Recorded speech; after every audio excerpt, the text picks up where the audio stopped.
Bienvenue sur cette nouvelle vidéo, on va parler de comment on fait en pratique pour l'hygiène naturelle infantile. Si tu es perdu dans l'océan des infos contradictoires et que tu ne sais plus où donner de la tête pour prendre soin de ton bébé, pense à t'abonner, je vais te faire gagner du temps et de l'énergie.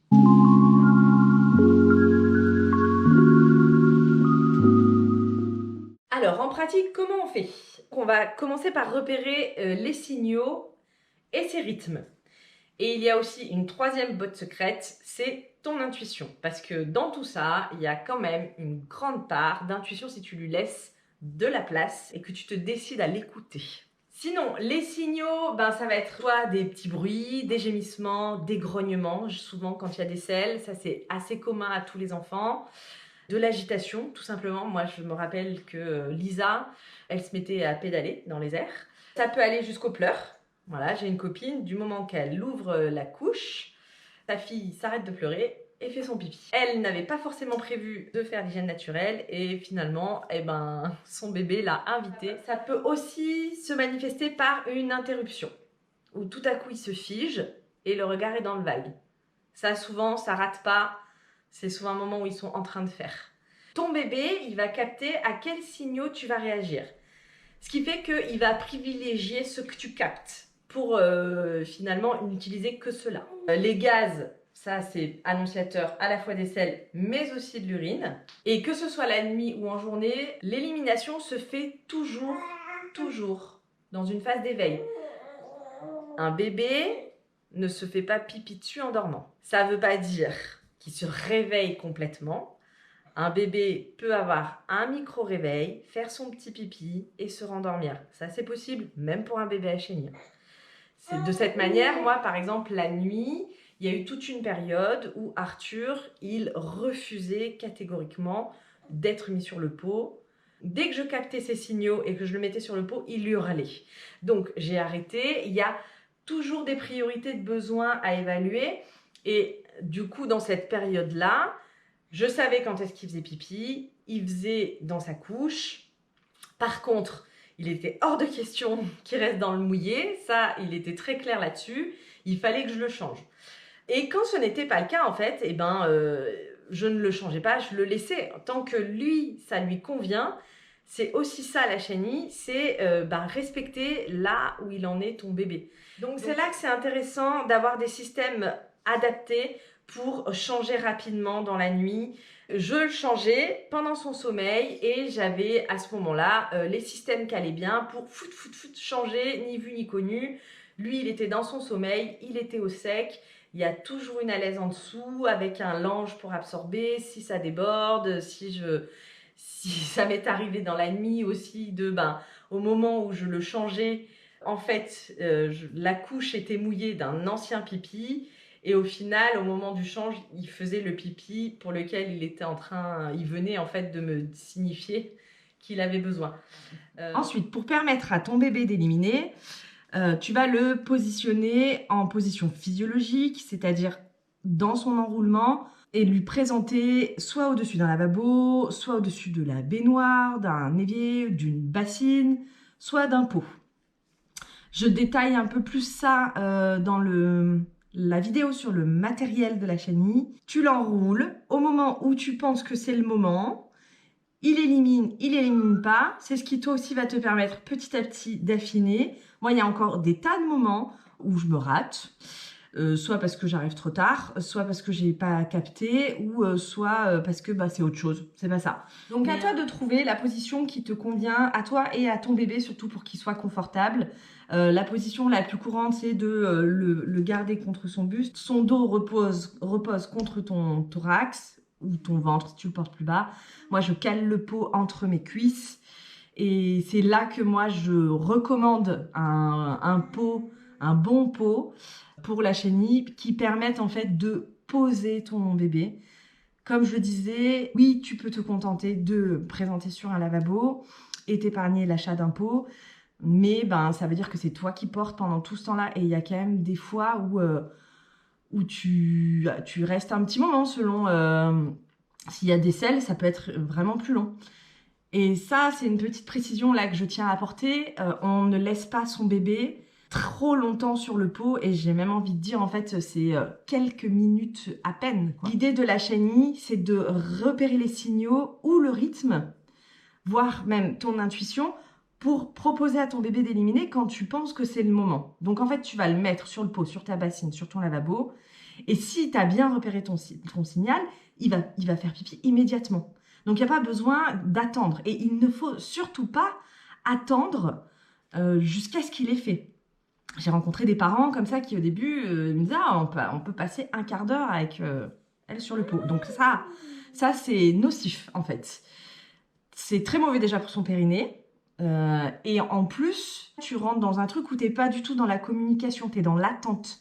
Tu attends que ton bébé élimine. Et c'est pas ça la chenille. Si il fait pas pipi immédiatement, ben tu sais tout, tu remets la couche et tu t'arrêtes. Et puis ben il arrive des fois où on met sur le pot et ça va être 5 minutes après qu'il va faire pipi. Et ben c'est pas grave. Il vaut mieux qu'il fasse pipi dans le lange que d'attendre pendant 5 vraies longues minutes qu'il soit sur le pot. C'est Arthur qu'on entend. Si tu regardes cette vidéo, ce n'est pas ton bébé, c'est le mien. Tu proposes, tu attends un tout petit peu. Si une fois que ça a démarré, bon bah là tu attends qu'il est bien terminé. Et là ça peut être long s'il y a des selles. Et une fois que c'est fini, tu restes pas, tu l'essuies et tu remets la couche ou pas, selon ce que tu as choisi comme système. Donc tout au long de l'évolution de ton bébé, de toute manière, il va y avoir, comme pour tous les besoins en fait, hein, c'est exactement pareil, il va y avoir des phases d'adaptation parce que ton bébé va grandir, ses rythmes vont changer.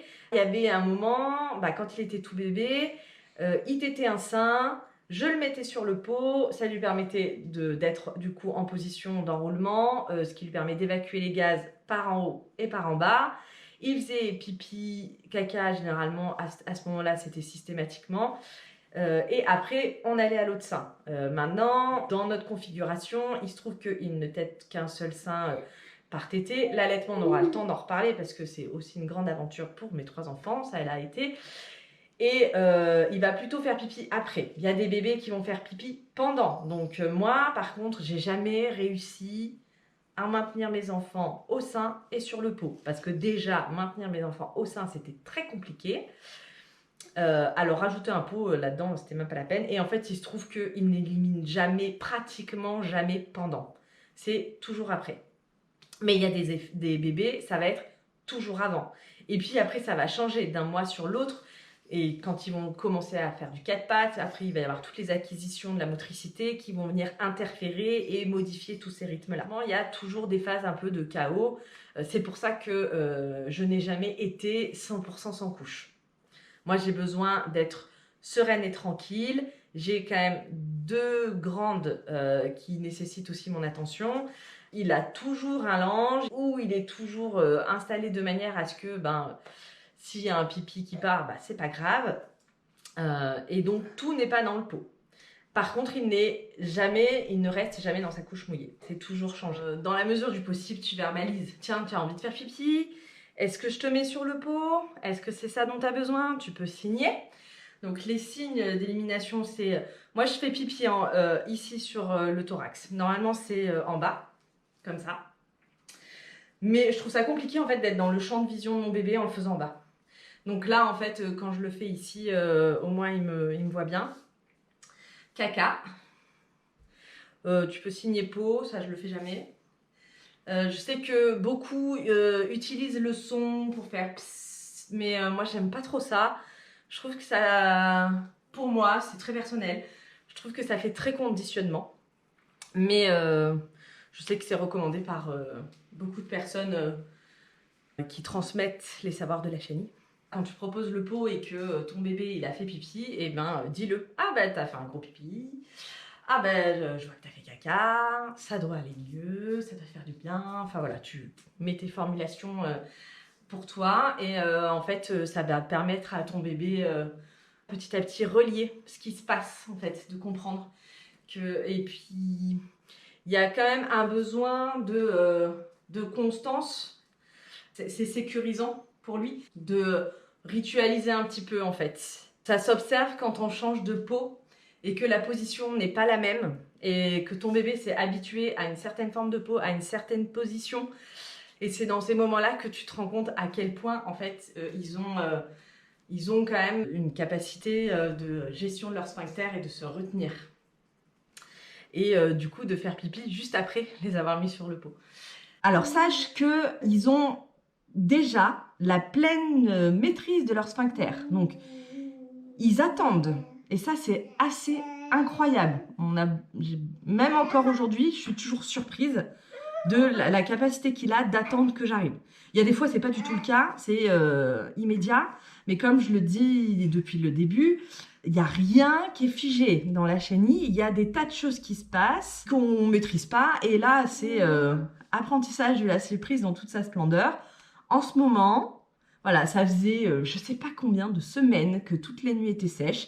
Et ben, ça fait 2 nuits que là, Arthur, c'est le grand débordement. Je le change 2-3 fois. Du coup, la première nuit, je me suis fait parce que ben, du coup, il y a eu des pipis dans tous les sens. J'ai changé je ne sais pas combien d'alaise, de drap, de tout ça. Et bon, bah, cette nuit, j'ai pas fait la même. Donc là, je l'ai mis système de couche bien hermétique avec un longhi. Je l'ai quand même changé 2 fois et les couches étaient archi pleines. Et il a pour autant pas forcément signalé. Il a signalé quand il était mouillé. Donc voilà, et ben je sais que je suis partie pour changer des couches pendant quelques nuits et qu'après ça va s'arrêter. Et quand ça s'arrêtera, et ben je remettrai mes alaises au placard comme c'était le cas depuis quelques semaines parce qu'il n'y avait vraiment aucun pipi la nuit. Et je pouvais me contenter juste d'une culotte à chenille et éventuellement de changer un insert. Et puis il y a eu des nuits où je pouvais me présenter sur le pot, où il était contre moi, toujours à moitié endormi. Donc là, je m'inclinais légèrement pour qu'il soit, lui, pratiquement dans une position horizontale. Et donc là, il faisait son pipi et je pouvais le reposer et il restait endormi, il renquillait sa nuit. Moi, à chaque fois, je suis juste subjuguée quand ça se produit. Voilà, donc c'est saisi. C'est des moments, on saisit, quel que ce soit cool ou pas cool. C'est le chemin. Tu as 3 outils. Tu as les signaux de ton bébé, tu as les rythmes. Voilà, moi je sais qu'une fois qu'on a tété, on fait pipi à chaque fois, systématiquement. Ça se passe comme ça tout le temps. Tu peux avoir ton intuition. Moi, il y a des tas de moments où en fait, ce n'est pas moi qui suis auprès d'Arthur, c'est son papa. Je suis dans la maison en train de faire autre chose. Et en fait, ça va être ce combo-là, des 3, qui fait que si je vais l'entendre faire des petits bruits que je reconnais, que je vois le timing et je me dis ah tiens ça fait plus d'une demi-heure qu'il a pas pissé, ou que juste je sens en fait qu'il se passe un truc. Dans ces moments-là, je vais proposer au papa, s'il ne l'a pas encore fait, de proposer le pot à Arthur. Donc la chenille, ça ne se réduit pas uniquement au fait de récupérer tous les pipis et tous les cacas dans le pot. C'est avant tout reconnaître et répondre aux besoins d'élimination. Au même titre que celui de téter. C'est-à-dire on allaite à la demande, on change à la demande. Le fait d'allaiter avec des horaires fixes à la montre, en imposant des intervalles à ton bébé, c'est le meilleur moyen pour foirer ton allaitement. Changer des couches à heure fixe, c'est le meilleur moyen pour laisser ses petites fesses macérer dans ses excréments pendant un temps potentiellement aussi long que ton délai de change. Parce que si tu choisis de changer toutes les 3 heures, dans ce fonctionnement-là, tu ne sais jamais quand est-ce que ton bébé fait pipi. Si tu as des questions, pose-les en commentaire, je te réponds dès que possible. Si tu as envie d'aller plus loin, tu peux aussi rejoindre le groupe Facebook. Et si tu as besoin d'encore plus d'infos sur tout ce qui concerne le maternage et pas uniquement l'hygiène naturelle, je propose aussi des consultations et des accompagnements. Je te mets le lien dans la description vers la page de mes services. Si cette vidéo t'a plu, tu mets un petit pouce bleu, tu likes, tu partages à tes copines. Si t'es pas encore abonné, c'est le moment. Et si t'as encore 5 minutes dans ta vie de maman débordée, tu peux aller continuer la suite de la playlist Ashani ou aller voir toutes les autres vidéos de cette chaîne. À très bientôt!